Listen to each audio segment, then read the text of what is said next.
Chapter 6 at the library.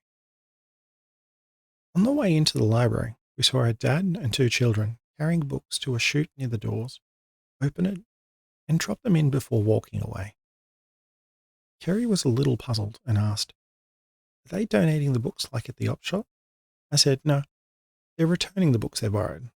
It looks like they don't want anything else." As we walked in, the double doors opened ahead of us. There was a foyer with a toilet and a meeting room off to the side which people can book.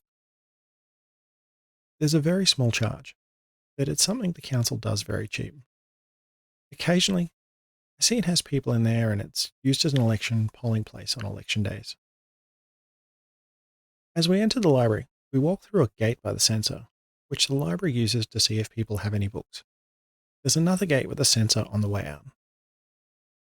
The gate won't open if the sensor detects if someone tries to carry out any items that haven't been checked out. We walked over to the counter and there was someone scanning in books which they'd returned via the chute before they go back to the shelves.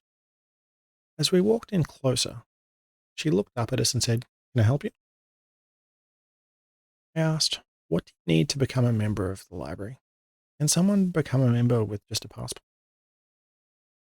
"Unfortunately, you have to have an ID with an address showing you live in the local area to become a member," she replied.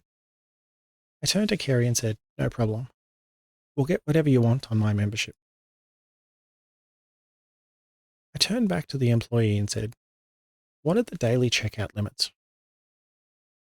30 books on 4-week loan and 20 media on 2-week loan, she answered. "Thanks. We should be back soon." "If no one is at the counter, there are self-checkouts on the other side of the room near the exit," she added. "No problem. We'll probably use those," I replied. Kerry also spoke up to say thank you and smiled.